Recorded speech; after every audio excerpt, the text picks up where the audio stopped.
Bonjour à toutes et à tous et bienvenue dans cette nouvelle vidéo consacrée encore une fois au voyage et non à l'univers des nouvelles technologies puisque c'est le 6e épisode de mon road trip en Europe, sachant que les autres épisodes sont déjà disponibles ici dans une playlist en fiche. Je vous rappelle également qu'à l'issue de cet ultime épisode, j'organiserai un live de questions-réponses sur tout le parcours que j'ai pu faire et des avant-après de certaines photos. Je ne sais pas encore quand la date aura lieu, donc abonnez-vous, activez la cloche. Je ferai une mini vidéo très courte pour l'annoncer, vidéo qui disparaîtra ensuite une fois que l'annonce aura été faite. Le mois dernier, je vous avais laissé à Trakai où j'avais dormi près du château. Il est temps de faire la dernière étape de mon périple puisque nous sommes sur la dernière vidéo.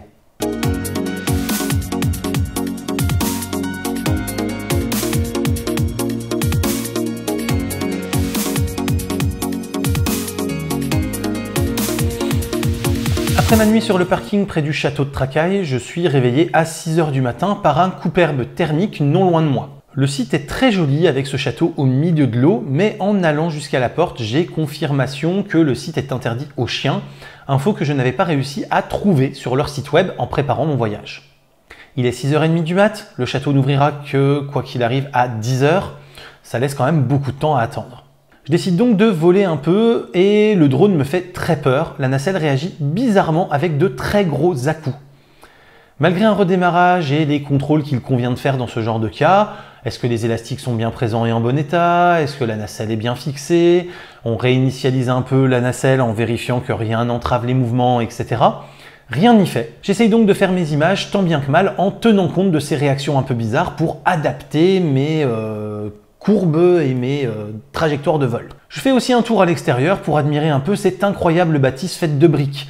Et là, grosse déception, le truc est restauré à l'arrache, à grands coups de poutrelles en béton et de tuyaux en PVC. En voyant ça, je me dis que je préfère continuer ma route plutôt que d'attendre encore 3 heures l'ouverture pour visiter et risquer une déception absolue si l'intérieur est rénové de la même manière. Je reprends donc la route direction la Pologne et plus précisément ma première étape, Varsovie. Les routes polonaises sont hyper clean, les bordures super bien entretenues, les vitesses sont clairement indiquées aux automobilistes, sauf de rares exceptions. C'est un vrai plaisir, surtout quand on vient de la Lituanie juste avant. Je passe dans un petit patelin magnifique et je prends rapidement 2 photos au smartphone. C'est vraiment paumé au milieu de rien, mais ça semble vraiment joli. Et en reprenant mon itinéraire une fois de retour en France, il semble que c'était Tykocin. J'arrive à Varsovie et je sélectionne un grand parking dans le centre de la ville. Après être rentré, bien évidemment c'est seulement après que je m'en rends compte, je m'aperçois donc que le paiement ne peut se faire que en liquide et en zloty. Super pratique.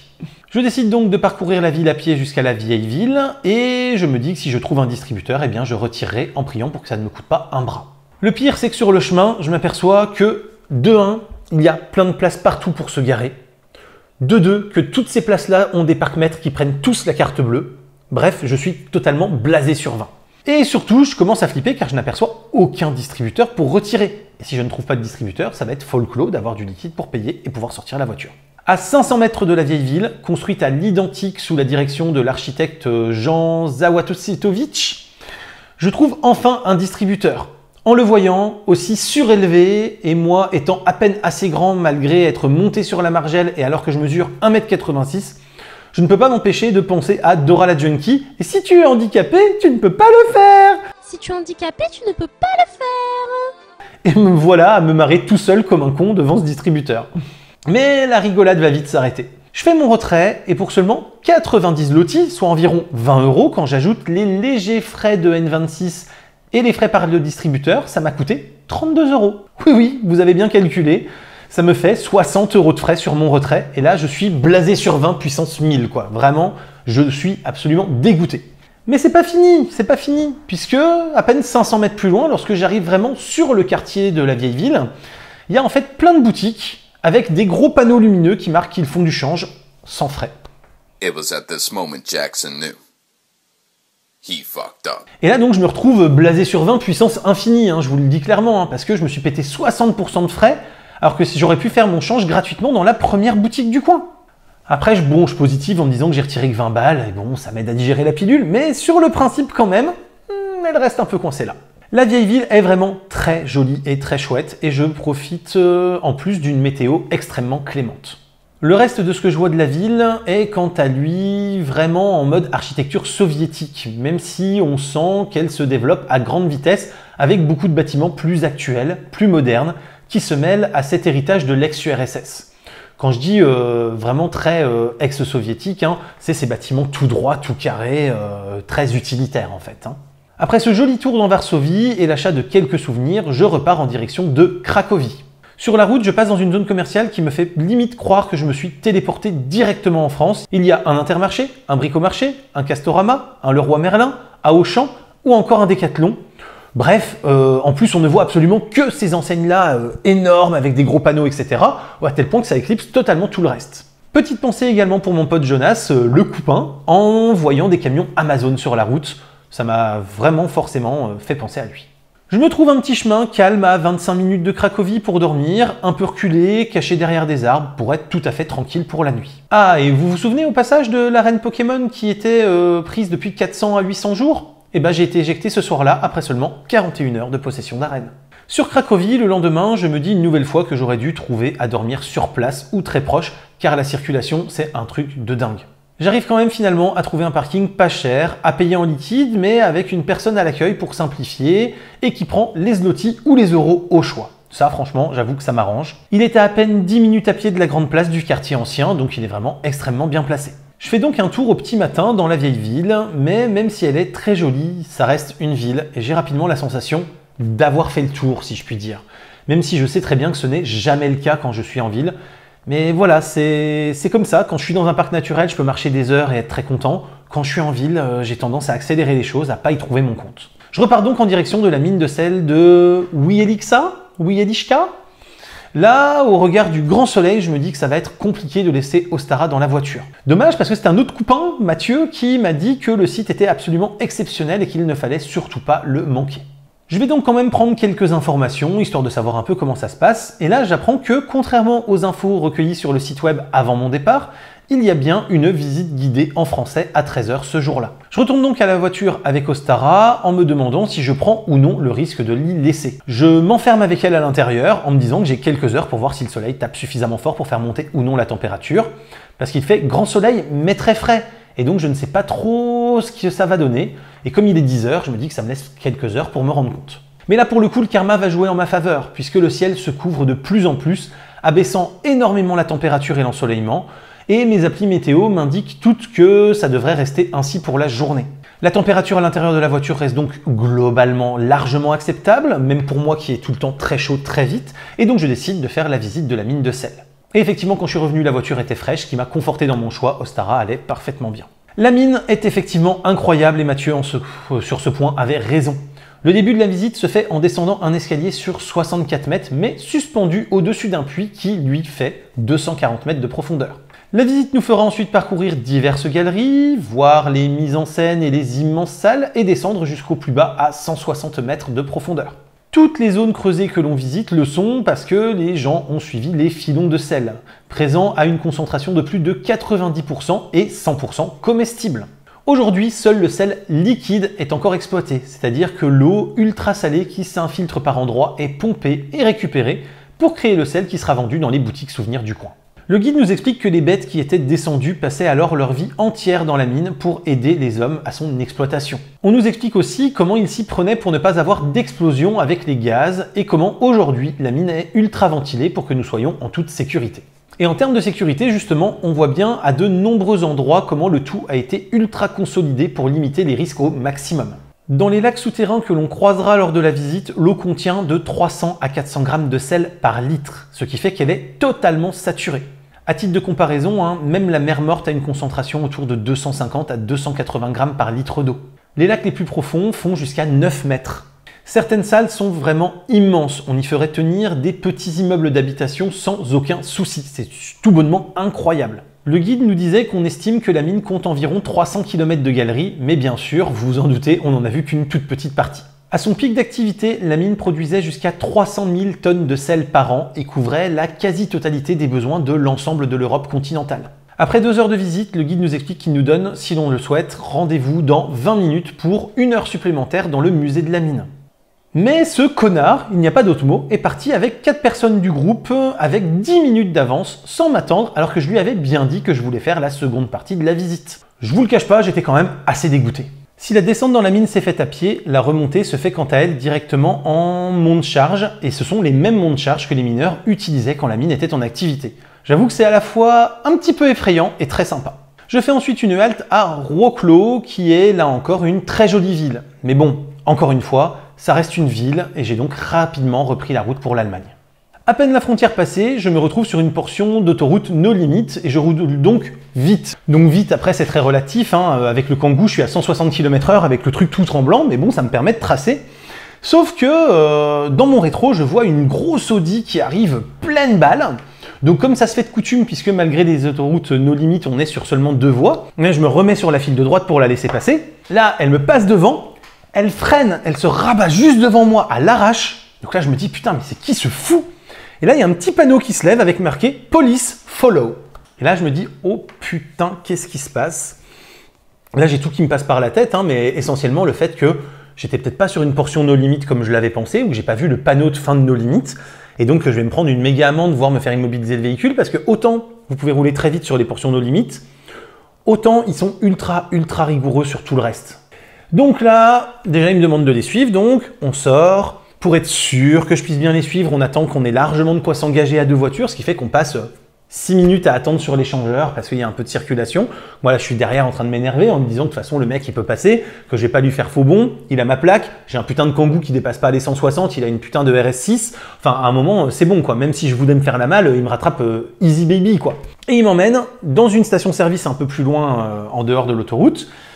Ils passent entre 2 camions qui sont garés, ils s'arrêtent, ils me font arrêter juste derrière. Et là, donc, il y a les 2 gars qui sortent. Un qui reste proche de la voiture, la main sur le gun. Déjà, on se dit, ok, je suis moyennement rassuré, je trouve que ça fait très cow-boy. Et le deuxième qui approche, et donc j'ouvre ma vitre et je lui demande, est-ce qu'il y a un problème? Et donc là, pareil, il souffle en mode, oh putain, l'autre il parle pas allemand. Bah ouais, en même temps, voilà, encore une fois, hein, t'arrêtes un mec avec une plaque française qui sort de Pologne. Bon, bah à un moment, tu te doutes qu'éventuellement, je parle peut-être polonais et français, mais sans doute pas allemand, quoi. Donc il se met à me parler dans un anglais absolument parfait, hein, contrairement au mien qui est vraiment dégueulasse. Donc en plus, il n'y avait aucune raison qu'il souffle et qu'il m'en veuille que je parle pas allemand, hein, mais bon, c'est pas grave. Je lui demande simplement si c'est un contrôle, s'il y a un problème, quoi, pour qu'il me dise si c'était mon excès de vitesse ou quoi. Il me dit non, non, contrôle classique de routine, quoi. Et là, en rigolant avec mon sourire, je lui fais ouais, vachement, contrôle classique, quoi, en arrivant aussi vite pour m'intercepter comme ça. Et le mec, il met la main sur son gun aussi, il me dit vous allez redescendre tout de suite d'un ton, quoi. Ok. Donc là, je comprends que même juste un sourire, même juste une micro-blague, ça va pas être jouable. Donc le mec me prend tous les papiers du véhicule. Je lui dis que j'ai un chien dans le coffre, donc il me prend aussi le passeport de Stara. Et il regarde en détail le passeport du chien pour vérifier si tous les contrôles sont à jour, si tous les tests, les vaccins sont à jour aussi, etc. Il m'interroge sur le fait que le passeport, il y a 2 noms dessus et que bah, je suis qu'un des 2 noms, pourquoi il y a un autre propriétaire qui n'est pas avec moi. Enfin voilà, donc je suis obligé de tout lui expliquer. Ensuite, il confie mon permis et la carte grise directement à son collègue qui va vérifier dans la voiture. Il me dit, vous descendez du véhicule et on va voir dans le coffre. Bon, j'ouvre le coffre, il y a Ostara qui descend en mode pour faire des câlins, etc. Bon, ok. Et là, le mec, il me dit, c'est quoi tout ça? Donc, je lui explique. Je lui dis, bah voilà, comme je vous l'ai dit, hein, je fais un road trip. Donc, en gros, c'est ma maison. Donc là, j'ai ma bouffe, j'ai de quoi dormir et tout. Et là, le mec, il me dit, eh ben, on va vérifier, vous descendez tout du coffre. Et là, je lui dis, non, mais vous déconnez, vous n'allez pas tout me faire sortir quand même. Il remet la main sur le gun, il me dit, non, mais en fait, je vous laisse pas le choix. Si je vous dis que vous sortez tout du coffre, vous sortez tout du coffre. Puis en mode bien vénère, quoi, en haussant le ton et tout. Donc vraiment, là, je me dis, ouais, je peux plus du tout négocier quoi que ce soit, c'est mort, de toute façon, il n'y a pas négo possible, quoi. Et donc, le mec me fait déballer mon sac de couchage et il le tâte pour voir si j'ai des trucs planqués dans l'épaisseur du sac de couchage. Il me fait sortir toute ma bouffe et il regarde chaque boîte de conserve, chaque boîte de salade. Il ouvre mes paquets de céréales pour vérifier qu'ils sont scellés, que c'est bien des céréales qu'on voit par transparence. Enfin, vraiment, le truc de malade. Et à chaque fois qu'il vérifie un truc, en fait, il le pose par terre sur le bitume derrière en vrac. Et il me fait vraiment tout sortir, quoi. Les laisses, le matelas, l'intégralité de la bouffe, le matos photo, etc. Tout y passe. Et là, j'ai tout qui est en vrac complètement par terre sur le bitume derrière le Kangoo. Il y a son collègue qui revient avec mes papiers, qui dit tout est en règle. Et le mec, il me dit au revoir. Pas bonne journée, pas on vous aide à ranger, pas excusez-nous du dérangement, que dalle. Ils remontent dans leur bagnole, ils se cassent. Et moi, je suis là, les bras ballants. L'intégralité du Kangoo est allée partout par terre, à devoir tout re-ranger, tout resangler, tout reficeler pour repartir, ce qui m'a pris facilement une grosse demi-heure de plus, hein. Et j'étais dégoûté, quoi. Et quand je suis rentré, effectivement, ma chérie m'a dit bah ouais, en même temps, t'es dans un Kangoo en roulant super vite par rapport à ce que le Kangoo peut faire, avec des vitres arrière surteintées, un homme seul, gros barbu, cheveux longs dans sa voiture. Bah ouais, ils se sont dit que t'étais en train de passer soit de la cam, soit des meufs, mais surtout en venant de Pologne, voilà. Effectivement, elle a pas tort, ils se sont peut-être dit ça, mais bon voilà, un bon gros délit de sale gueule, alors que j'étais juste en train d'essayer de rouler vite pour atteindre ma destination dans les temps le soir, et ne pas arriver de nuit. Mais bon voilà, donc ils m'ont fait perdre en tout et pour tout, entre le contrôle et tout le remballage, une bonne grosseur sur mon trajet. Je reprends donc la route vers le château de Wartburg. Très joli, perché tout en haut de sa montagne, il offre un magnifique point de vue sur les alentours. Le parking est payable forfaitairement, donc vous pouvez ensuite prendre tout le temps que vous souhaitez pour faire cette visite et visiter les alentours. L'intérieur de l'enceinte du château est accessible gratuitement. La visite est payante et interdite aux animaux. Je ne l'ai donc pas faite puisque j'étais avec Ostara. Je voulais voler un peu, mais il y avait clairement trop de monde pour décoller en toute sécurité autour du château. Sauf que, depuis l'arrivée du château, j'aperçois un promontoire sur la colline d'en face. Je décide donc de m'y rendre, même si la montée est super galère, pour en plus y arriver sous la pluie. Là vraiment, j'étais dégoûté. J'ai donc attendu un peu, et ça m'a permis finalement de réussir quelques images aériennes entre deux averses de pluie. Et il est alors temps d'aller se garer tout près de ma dernière escale. Cette dernière étape, c'est Cassel et le parc de Wilhelmshöhe. Là encore une fois, je ne sais pas si ça se prononce comme ça. Rien que l'arrivée en contrebas et dans l'alignement de cette cascade artificielle est tout bonnement impressionnante. Le site est donc un parc non clos et donc accessible 24 heures sur 24, 7 jours sur 7. Si vous le pouvez, faites-le un dimanche, vous aurez la navette si la remontée vous fait trop souffrir, ainsi que les jeux d'eau qui seront actifs. Le site est très sympa et super impressionnant, le parc est très bien entretenu et agréable à parcourir. Cependant, la montée m'a vraiment fait souffrir. J'ai donc fait une petite pause au drone pour reprendre des forces. Et j'ai aussi pu voir un mec avec un champignon énorme à la main. Et voilà, après cette visite, il est temps de prendre la route pour rentrer chez moi à Orléans. Sur la route, deux dernières petites anecdotes. J'ai dû m'arrêter dans la station-service qui offrait le litre de diesel le plus cher du monde. J'étais à 2,10 € bordel, mais je n'avais pas le choix puisque j'allais tomber en panne sinon. Et en plus d'offrir un diesel à un prix exorbitant, c'était la plus mal foutue du monde. C'était l'Esso sur l'A5 à Grafenhausen-Ouest. Et les pompes sont tellement peu espacées qu'il est impossible de se servir à toutes les pompes en même temps. C'est-à-dire que si quelqu'un est sur la gauche pour se servir par la gauche, eh ben vous ne pouvez pas vous mettre à droite pour vous servir avec la pompe de droite. Et peu avant la frontière, sur une zone no limite, j'ai aperçu une Audi au moteur littéralement en feu. Pas eu le temps, en roulant à 160, de prendre de photos, mais ça fait quand même tout drôle de voir cette voiture complètement incendiée de l'avant, tellement le moteur a été trop poussé par son utilisateur. Et juste pour rire, en passant la frontière, la grisaille et la pluie étaient là pour me souhaiter un bon retour en France, seulement à peine 500 mètres après le panneau, c'était vraiment incroyable. Alors quand j'y pense, j'ai quand même eu beaucoup de chance. Le temps a été plutôt très bien adapté dans 95% de mes escales et j'ai pu profiter de mon séjour à fond. Et donc voilà, de retour chez moi, le compteur affiche 8152 km après 19 jours de road trip. J'espère en tout cas que cette vidéo vous a plu et vous a appris des choses, qu'elle vous aura donné envie de voyager, de découvrir le monde. Si c'est le cas, n'hésitez pas à commenter, liker, vous abonner et partager. C'est le fameux clap, vous commencez à connaître. Vous avez également le Tipeee, le Utip et le bouton rejoindre sous la vidéo qui vous permettent de me soutenir financièrement, tout en ayant des avantages exclusifs. Donc je vous invite à les découvrir, ces avantages pourraient vous intéresser. Et quant à moi, je vous dis à très bientôt pour plein de prochaines vidéos, photos, techno, informatique et jeux vidéo qui font le contenu de la chaîne au quotidien. D'ici là, continuez de rester curieux et de regarder des vidéos sur YouTube. Salut à tous, bye bye.